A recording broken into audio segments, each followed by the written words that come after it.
This is a video about becoming an artist.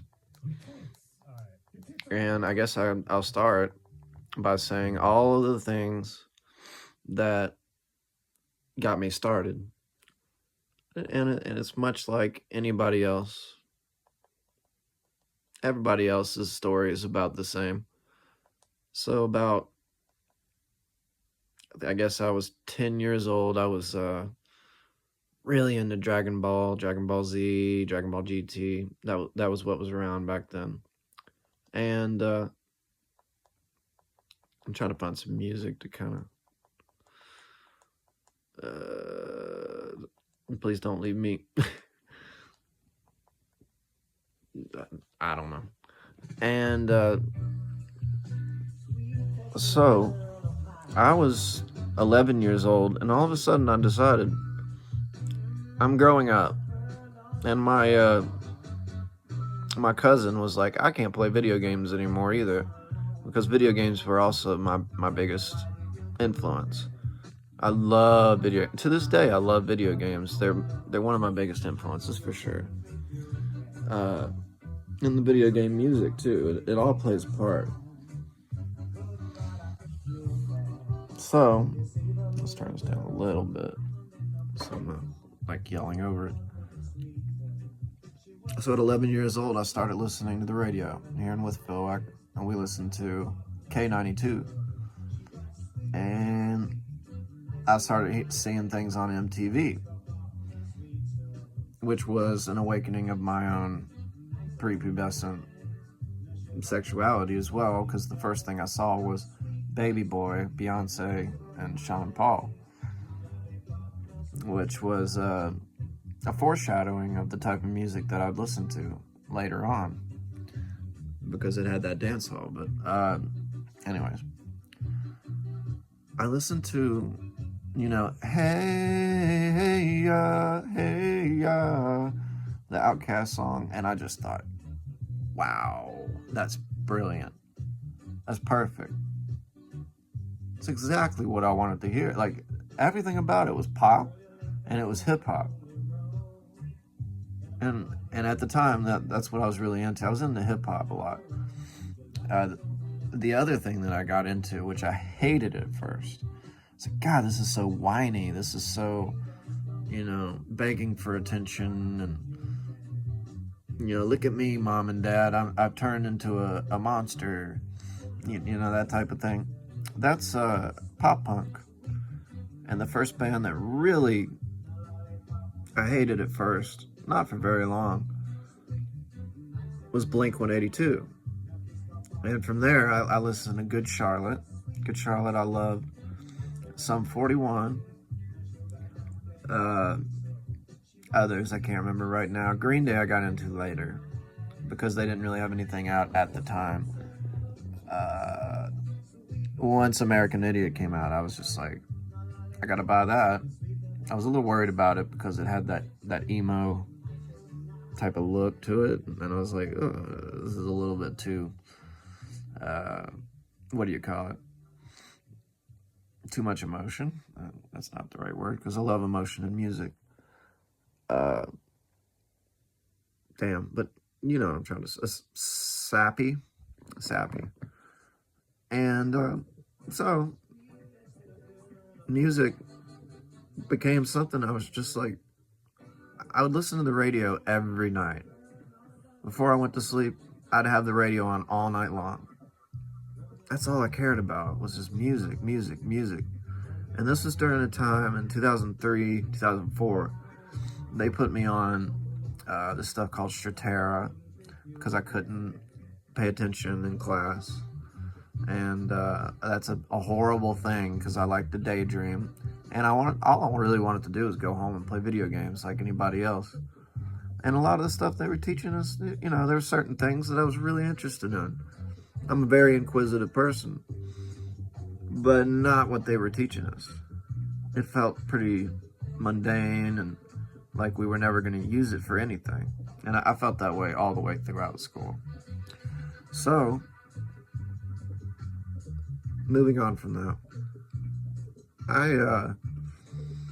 I didn't get into playing an instrument yet. My first idea was to rap. Me rap.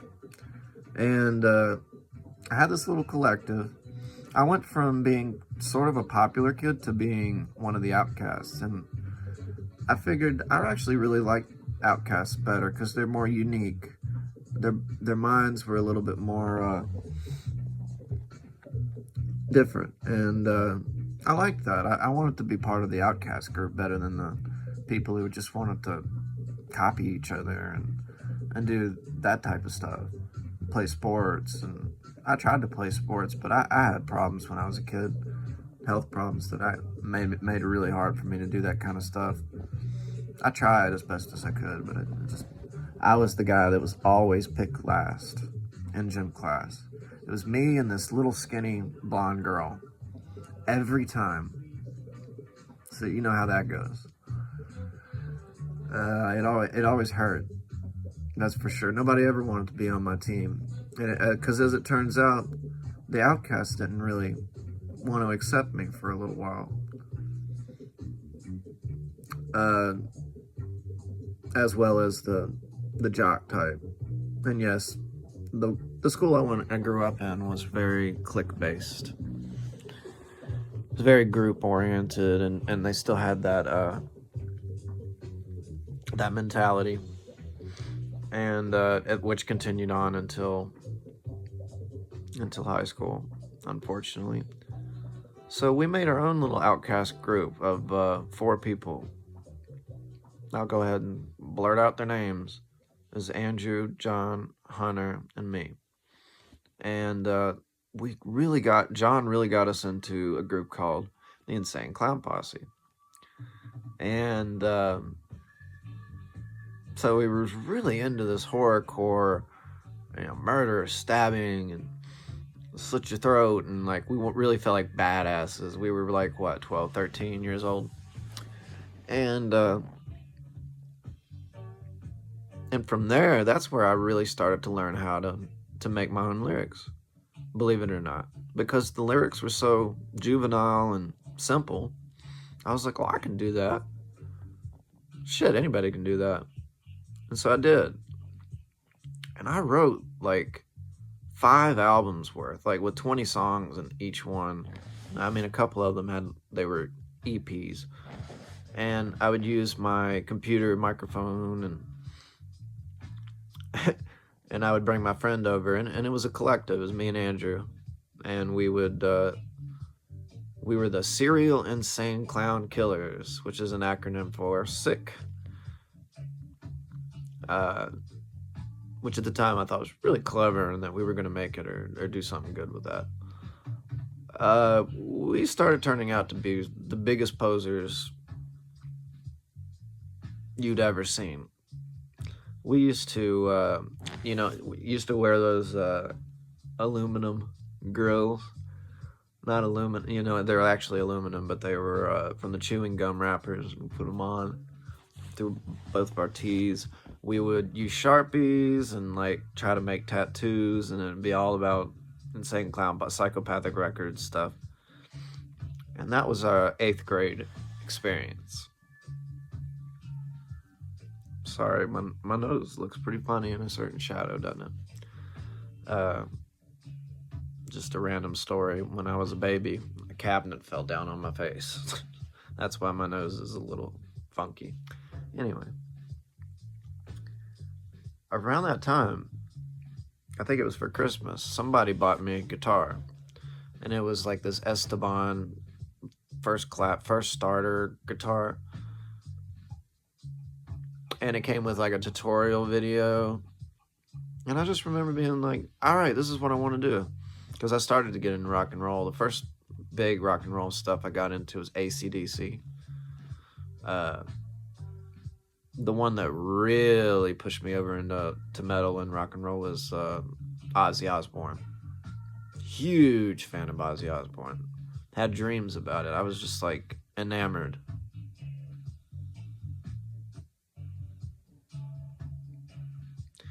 And so from there, I really was just like, I got to practice this every day.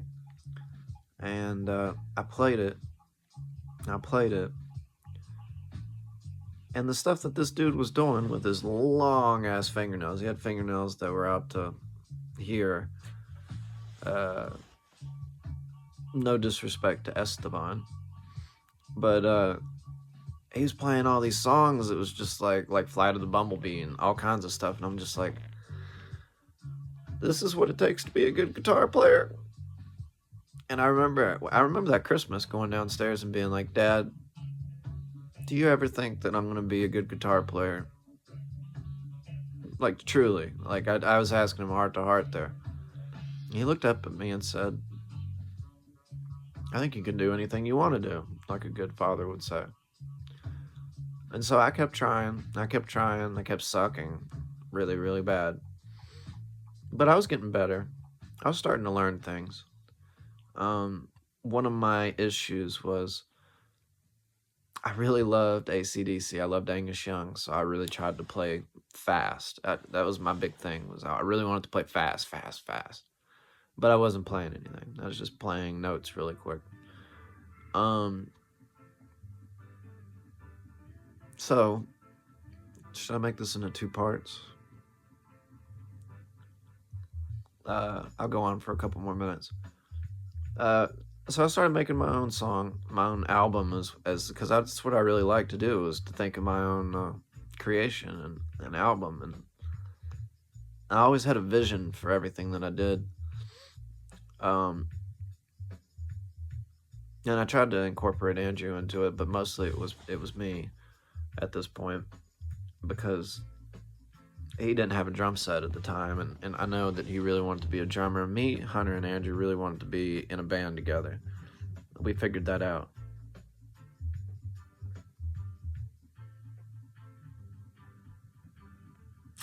And so, as that progressed, we found this. I might have gone forward too far, but we found this video game called Guitar Hero. And I just remember like, oh, wow, that's kind of interesting. But Hunter, my friend, was just like, you got to play this game, dude. This game is so freaking fun. Everything about it. I was like, all right. And I played it. And I just immediately fell in love. I was just like, oh, well, now I'm playing all these songs. And I got better and better and better at it too. I got my own copy, and just like, oh man, hours and hours into that game. And then when 2 and then the 3 came out, that's all I could think about was playing that game. Because it kind of like, it was a simulation of what I really wanted. You know, and then I felt like I couldn't achieve. But at the same time, I was still practicing guitar, but not really getting anywhere. I was doing better. I think that around the time that I got into Guitar Hero, I also learned about tablature, like ultimateguitar.com and stuff, and video game covers. I learned a lot of those. I think Guitar Hero helped me out with that, but the translation between playing the plastic guitar and the real guitar, there's a huge distinction there. So it was really hard for me to let go of the Guitar Hero thing. So now we're about at 2007. I think I'm going to end this video around here. If there's anything else to say, I know I got another guitar at that point for like Christmas or something. And that's what really jump-started it. And I started learning all these simple things, because I got into a band called Nirvana. And God, when I found Nirvana and started really paying attention to it, the first thing I watched was Live Tonight, sold out. And just watching them play was just like, that's freedom. everything else that I'd listened to before then, I listened to Metallica, I listened to Black Sabbath, I'd listened to Ozzy, I'd listened to Slayer, I'd listened to all these different metal bands and all these groups and stuff. It's metalcore and things that people really enjoyed at the time. And I wasn't against them. In fact, I really liked them. But there was something not right about it. And for one, I couldn't play a fucking lick. I remember playing Death Clock. I really wanted to learn Thunder Horse. Was that the name of it? And I did. I learned a lot of good parts to that. And I learned Orion. But it took me so long to figure those songs out. But when I found Nirvana, going back to the point, I was just like, this is what art should be. This isn't just music. This is art. This is freedom to do whatever you want to do in music. And that becomes the sound, and that becomes the feeling that you feel from your heart. It's like this release. And after that, that's when I knew that's the type of music I was meant to play. And I had to show Andrew and Hunter as they were getting better at their instruments. It was right around that exact same time. God, it just like turned my whole life around listening to Nirvana. And I started looking up to Kurt, which was a bad idea, obviously. But just looking up to the way that he was simple about it. He played his chords simple. He kept it bass line, you know? Like nothing super crazy. And his melodies and harmonies just worked out in his favor in such a cool way. He was a brilliant songwriter. That's why so many people still talk about him. And fuck you if you don't think that he was a great songwriter. Anyway. So Nirvana became my big passion. I dyed my hair blonde because they were like, come to school as your hero or something like that. And I dyed my hair blonde. And I had long hair at the time. I think I've skipped a couple things, but it doesn't matter. I'm trying to just get to the point. And so from that point, we started covering a lot of those Nirvana songs. And during that, I found my creativity in actually making, and I started getting better at the guitar right around then. I got really good at guitar. Not to toot my own horn, I just like, everybody around me was like, how do you do that? There was this love of improvisation that I learned, I think, from Kurt. Not just from Kurt. Jimi Hendrix was also a big influence. But anyway, video's going on too long. Appreciate you watching. And I'll see you in part 2. Peace.